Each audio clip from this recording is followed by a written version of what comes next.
اے دل آزما نہیں، عائزہ شارق کے ساتھ شادی والے دن ہی گھر سے بھاگ نکلی اور میرہا اسفند کے لیے رہ گئی۔ دونوں کا نکاح ہو جائے گا کیسے؟ آج کی ویڈیو میں اسفند کی بائی، اسفند کی ماں اپنے دیور بہروز کے پاس آتی ہے اور آ کے کہتی ہے انائزہ نے تو غلطی کی، لیکن میں بارات واپس نہیں لے کے جاؤں گی، دلہن کے بغیر نہیں جاؤں گی، دلہن لے کے جاؤں گی۔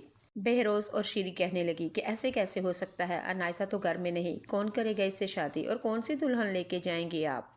اسفند کی ماں تو شروع سے ہی میرا کو پسند کرتی تھی، اس کو کبھی بھی انائزہ اچھی نہیں لگتی تھی۔ وہ تو اپنے بیٹے سے بھی کہتی تھی کہ زمین آسمان کا انائزہ اور میرا میں فرق ہے۔ انائزہ بگڑی ہوئی دو لڑکی ٹگے کی لڑکی ہے، جبکہ میرا گھرداری جانتی ہے، تمیز ہے اور خوبصورت بھی ہے اور بولنا بھی جانتی ہے اور گھر کو بھی سنبھال لے گی۔ لیکن نہیں بھائی، اسفند تو چنگل میں پھنسا ہوا تھا انائزہ کی۔ اسفند کو تو ہر حال میں انائزہ ہی چاہیے تھی، لیکن انائزہ کو ہر حال میں شارق چاہیے تھا اور شارق کو ہر حال میں دولت چاہیے تھی۔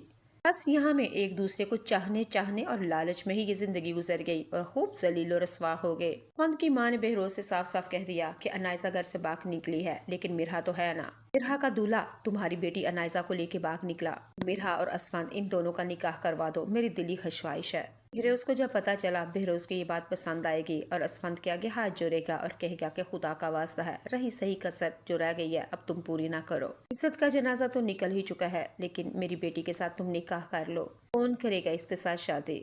اسفند جو کہ انائزہ کے چلے جانے کے اوپر ایسے اجرا تھا جیسے ساری دنیا تباہ و برباد ہو چکی ہو، اس کو سمجھ نہیں آ رہی تھی کہ آخر اس کے ساتھ ہوا کیا ہے، یہ کیا تماشا کر کے گئی ہے انائزہ اس کے ساتھ، اس کی قسمت کے ساتھ کھیل کھیل کے گئی ہے وہ۔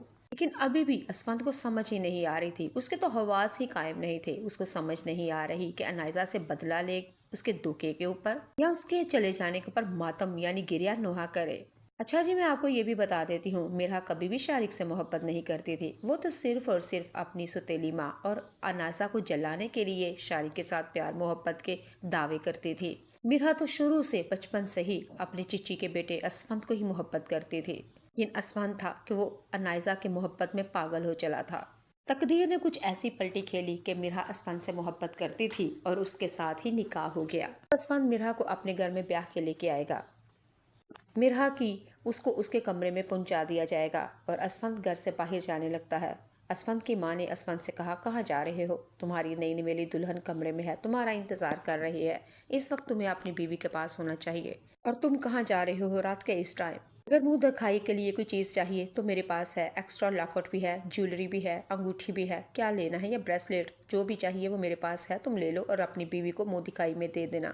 اسفند نے اپنی ماں کے سامنے خوب ہاتھ کلیپنگ کی، یعنی کہ تالی مار کے کہا واہ کیا خوب ہے، مجھے تو سمجھ نہیں آ رہی، اس وقت آپ مجھے اپنی ماں کم دشمن زیادہ لگ رہی ہیں، مجھے سمجھ نہیں آ رہی میرے ساتھ انائزہ نے کھیل کھیلا، قسمت نے یا آپ نے؟ سب نے جو چاہا تھا اس کو مل گیا، لیکن بس افسوس بدقسمتی میری، میں نے جس کو چاہا تھا وہ مجھے نہیں ملی۔ انائزہ کو شارق چاہیے تھا،